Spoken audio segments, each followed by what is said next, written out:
कर्पूरगौरं करुणावतारं संसारसारं भुजगेन्द्रहारं सदा वसन्तं हृदयार्धविन्दे भवं भवानी सहितं नमामि। ओम नमः शिवाय। हर हर महादेव। आप सभी पर भगवान भोलेनाथ की कृपा सदैव बनी रहे। आज की वीडियो में आप सुनेंगे सावन महात्म्य का 13वां अध्याय। आपको हमारे चैनल पर सावन महात्म्य की और सावन मास की कथाएं प्रतिदिन सुनाई जा रही हैं। तो यदि आपने चैनल को सब्सक्राइब नहीं किया है तो सब्सक्राइब जरूर कर लें। तो चलिए आज की वीडियो शुरू करते हैं। आज के अध्याय में दुर्वा गणपति व्रत का विधान का वर्णन किया गया है। कथा सुनने से पहले भगवान भोलेनाथ का ध्यान करते हैं, उसके बाद कथा को प्रारंभ करते हैं। ओम नमः शिवाय। हर हर महादेव। सनत कुमार बोले कि हे भगवान, किस व्रत के द्वारा अतुलनीय सौभाग्य प्राप्त होता है और मनुष्य पुत्र पौत्र धन ऐश्वर्य तथा सुख प्राप्त करता है। हे महादेव, व्रतों में उत्तम उस व्रत को आप मुझे बताएं। तभी ईश्वर बोले कि हे सनत कुमार, तीनों लोकों में विख्यात दुर्वा गणपति व्रत है। सर्वप्रथम भगवती पार्वती ने श्रद्धा के साथ इस व्रत को किया था। हे मुनि सत्तम, इसी प्रकार पूर्व में सरस्वती, महेंद्र, विष्णु, कुबेर, अन्य देवता, मुनिजन, गंधर्व, किन्नर, इन सभी ने भी इस व्रत को किया था। श्रावण मास के शुक्ल पक्ष की शुद्ध व महापुण्यदायिनी चतुर्थी तिथि को इस व्रत को करना चाहिए, क्योंकि उसी दिन सभी पाप समूह का नाश हो जाएगा। चतुर्थी के दिन स्वर्ण पीठासीन स्थित एक दंत गजानन विध्वंस की स्वर्णमयी प्रतिमा बनाकर उसके आधार पर स्वर्णमय दुर्वा को व्यवस्थित करने के पश्चात विघ्नेश्वर को रक्त वस्त्र से वेष्टित ताम्रमय पात्र के ऊपर रखकर सर्वोत्त भद्रमंडल में रक्त पुष्पों से अपामार्ग शमी दुर्वा तुलसी बिल्वपत्र इन 5 पत्रों से अन्य उपलब्ध सुगंधित पुष्पों से सुगंधित द्रव्यों से फलों से तथा मोदकों से उनकी पूजा करनी चाहिए और उसके बाद उन्हें उपहार अर्पित करना चाहिए। इस प्रकार अनेक उपचारों से भी गिरिजा पुत्र विघ्नेश की पूजा करनी चाहिए।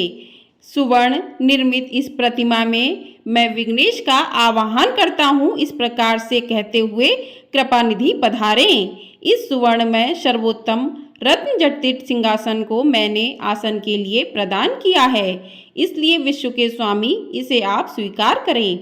हे उमासुत, आपको नमस्कार है। हे विश्वव्यापिन, हे सनातन, मेरे समस्त कष्टों को आप नष्ट कर दें। मैं आपको पाद समर्पित करता हूँ। गणेश्वर, देव, उमापुत्र तथा मंगल का विधान करने वाले को यह अर्घ प्रदान करता हूँ। हे भगवान, आप मेरे इस अर्घ को स्वीकार करें। विनायक, शूर तथा वर प्रदान करने वाले को नमस्कार है, नमस्कार है। मैं आपको यह अर्घ समर्पित करता हूँ, इसे ग्रहण करें। मैंने गंगा आदि सभी तीर्थों से प्रार्थना पूर्वक यह जल प्राप्त किया है। हे सूर्पवंग, आपको स्नान के लिए मेरे द्वारा प्रदत्त इस जल को स्वीकार कीजिए। सिंदूर से चित्रित तथा कुमकुम से रंगा हुआ यह वस्त्र युग्म आपको दिया गया है, आप इसे ग्रहण करें। लंबोदर तथा सभी विघ्नों का नाश करने वाले देवता को मेरा नमस्कार है। उमा के शरीर के मल से अभिभूत हे गणेश जी, आप इस चंदन को स्वीकार करें। हे सुरश्रेष्ठ, मैंने भक्ति के साथ आपको रक्त चंदन से मिश्रित अक्षत अर्पण किया है।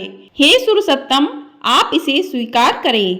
मैं चंपा के पुष्पों, केतकी के पत्रों तथा जपा कुसुम के पुष्पों से गौरी पुत्र की पूजा करता हूँ। आप मेरे ऊपर प्रसन्न हो। सभी लोकों पर अनुग्रह करने तथा दानवों का वध करने के लिए स्कंद गुरु के रूप में अवतार ग्रहण करने वाले आप प्रसन्नता पूर्वक यह धूप लीजिए। परम ज्योति प्रकाशित करने वाले तथा सभी सिद्धियों को देने वाले आप महादेव पुत्र को मैं दीप अर्पण करता हूँ, आपको नमस्कार है। इसके बाद गणानाम त्वाम इस मंत्र से मोदक, 4 प्रकार के अन्न, पायस तथा लड्डू आदि का नैवेद्य अर्पण करें। मैं आपकी मुख शुद्धि के लिए आदर पूर्वक कपूर, इलायची तथा नागवल्ली के दल से युक्त तांबुल आपको प्रदान करता हूँ। हिरण्यगर्भ के गर्भ में स्थित अग्नि के सुवर्ण बीज को मैं दक्षिणा रूप में आपको प्रदान करता हूँ, अतः आप मुझे शांति प्रदान कीजिए। हे गणेश्वर, हे गणाध्यक्ष, हे गौरी पुत्र, हे गजानन, हे इभानन, आपकी कृपा से मेरा व्रत पूर्ण हो। इस प्रकार अपने सामर्थ्य के अनुसार विघ्नेश का विधिवत पूजन करके उपस्कर निवेदित सामग्री सहित गणाध्यक्ष को आचार्य के लिए अर्पण कर देना चाहिए। उनसे प्रार्थना करें कि हे भगवान, हे ब्राह्मण, दक्षिणा सहित गणराज की मूर्ति को आप ग्रहण कीजिए। आपके वचन से मेरा यह व्रत आज पूर्णता को प्राप्त हो। जो मनुष्य 5 वर्ष तक इस प्रकार व्रत करके उद्यापन करता है वह वांछित मनोरथों को प्राप्त करता है और देहांत के बाद शिवलोक को जाता है। अथवा 3 वर्ष तक जो इस व्रत को करता है वह सभी सिद्धियां प्राप्त करता है। जो व्यक्ति उद्यापन के बिना ही इस उत्तम व्रत को करता है, विधि के अनुसार भी उसका जो कुछ किया हुआ होता है वह सब निष्फल हो जाता है। अब उद्यापन विधि किस प्रकार से होती है वो सुनो। उद्यापन के दिन प्रातःकाल तिलों से स्नान करें। उसके बाद व्यक्ति 1 पल अथवा आधा पल या उसके भी आधे पल की स्वर्ण की गणपति की प्रतिमा बनाकर पंचगव्य से स्नान कराकर भक्ति तथा श्रद्धा के साथ इन 10 नाम मंत्रों से दूर्वा दलों से सम्यक पूजन करें। हे गणाधीश, हे उमापुत्र, हे अग्नाशन, हे विनायक, हे ईशपुत्र, हे सर्वसिद्धि प्रदायक, हे एकदंत, हे इबभक्त्र, हे मूषवाहन, आपको नमस्कार है। आप कुमार गुरु को नमस्कार है। इन नाम पदों से पृथक पृथक पूजन करें। पहले दिन अधिवासन करके प्रातःकाल ग्रह होम करके दूर्वा दलों तथा मोदक से होम करना चाहिए। उसके बाद पूर्णाहुति देकर आचार्य आदि का विधिवत पूजन करना चाहिए और घट तुल्य थनों वाली गाय का दान अपनी सामर्थ्य के अनुसार करना चाहिए।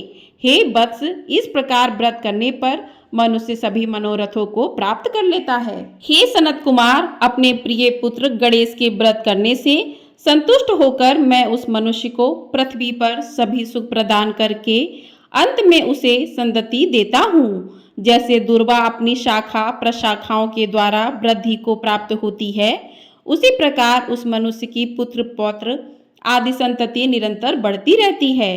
हे सनत कुमार, मैंने दूर्वा गणपति का यह अत्यंत गोपनीय व्रत कहा है।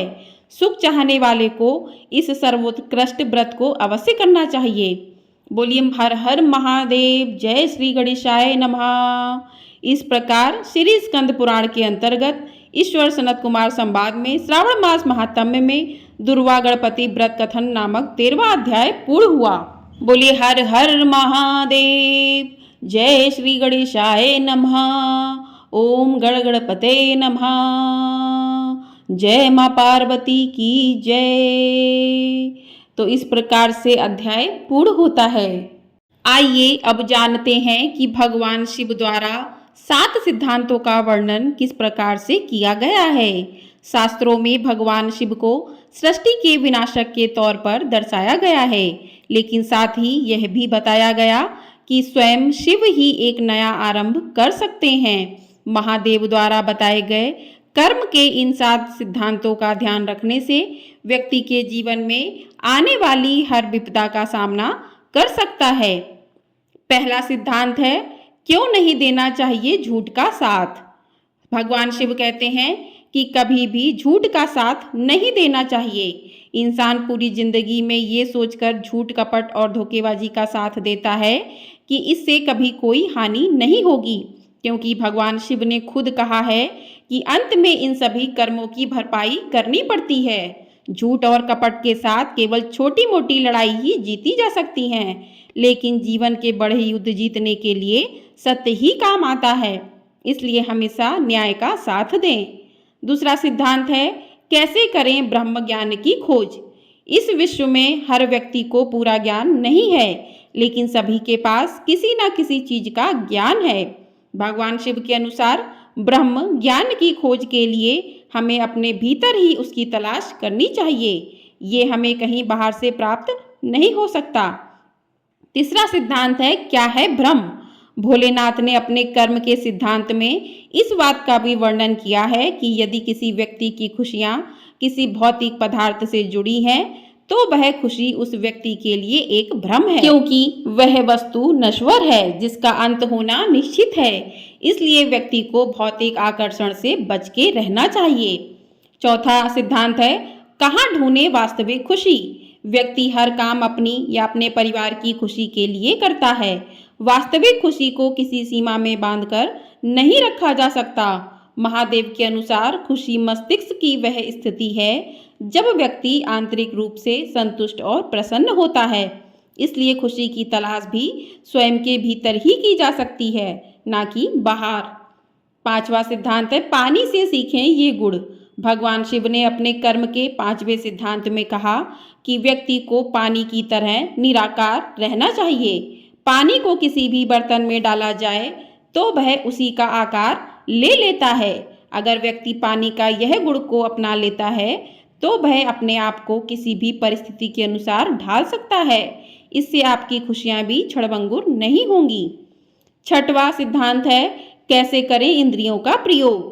जब व्यक्ति का मस्तिष्क शांत होता है तो उसका हृदय, उसकी भावनाएं उसके नियंत्रण में होती हैं। इससे वह अपने मन की आवाज को अच्छे से सुनवा समझ सकता है।